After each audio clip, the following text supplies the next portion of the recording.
ഒരു മീമുണ്ട് രോഹിത് ശർമ്മയെ പറ്റി. ഒരു ഓവർ കളിക്കുന്നതിന് 16 കോടി ലഭിക്കുന്ന ഒരു പ്ലെയറാണ്, ഏറ്റവും ബെസ്റ്റ് ലൈഫ് എന്നൊക്കെ പറഞ്ഞാൽ അതാണെന്ന് പറഞ്ഞിട്ട്. സംഭവം ശരിയാണ്. ഇമ്പാക്ട് സബായിട്ട് ബാറ്റിംഗ് മാത്രം ഇറങ്ങിയാൽ മതി. അത് 1 ഓവർ അല്ലെ 2 ഓവർ, അതിനപ്പുറത്തേക്ക് ബാറ്റ് ചെയ്യേണ്ട ഒരു ബുദ്ധിമുട്ട് അവിടെ ഇല്ല. 16 കോടിയും കിട്ടും. ആലോചിക്കുമ്പോൾ സുഖം തന്നെയല്ലേ.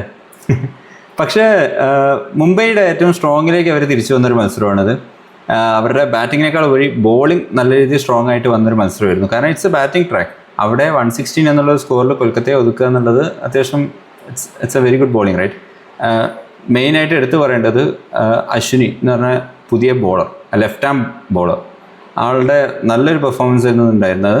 അതിന് പുറമെ ലൈക്ക് ട്രെൻഡ് ബോൾട്ട് ശരിക്കും പവർ പ്ലേയിൽ നല്ല രീതിയിൽ ബോൾ ചെയ്തിട്ടുണ്ടായിരുന്നു. ഇനി ബാറ്റിങ്ങിൽ വന്നാലും റിക്കിൾട്ടൺ ആദ്യമായിട്ടൊന്ന് ഫോളിലേക്ക് വന്നൊരു മത്സരമായിരുന്നു. So like it was a complete performance from Mumbai Indians. അതേസമയം Kolkata they need to do something with their batting lineup. എന്ന് വെച്ചാൽ റിങ്കു സിംഗ് ഒക്കെ നല്ലൊരു പർച്ചേസ്, അല്ലെങ്കിൽ വെങ്കടേഷ് അയ്യർ, ഇവർക്കൊക്കെ നല്ല രീതിയിലൊരു എമൗണ്ട് കിട്ടിയ ശേഷം ആ പെർഫോമൻസ് ഒക്കെ എവിടെയൊക്കെ മിസ്സിംഗ് ആയി പോയിട്ടുണ്ട്. ആന്ദ്രെ റസൽ ബാറ്റിങ്ങിൽ എന്താണ് ചെയ്യുന്നതെന്ന് അറിയുന്നില്ല. ബോൾ ചെയ്ത് 2 വിക്കറ്റ് എടുത്തു എന്നുള്ള കാര്യം തന്നെയാണ്. പക്ഷേ ഫസ്റ്റ് ബോൾ തന്നെ നോ ബോൾ ആയിരുന്നു. I don't know, like they need to move on from Russell. At some point they need to, right? Maybe രഘുവംശിനെ ഓപ്പണിങ്ങിലേക്ക് മൂവ് ചെയ്ത് നരീനെ ഫിനിഷിങ്ങിലേക്ക് മൂവ് ചെയ്യാവുന്നൊരു കേസുമാണ്. കാരണം നല്ലൊരു ബോളർ വന്നാൽ ഓപ്പണിങ് അവിടെ ഫ്ലോപ്പാണ്. Anyways, that's about the review.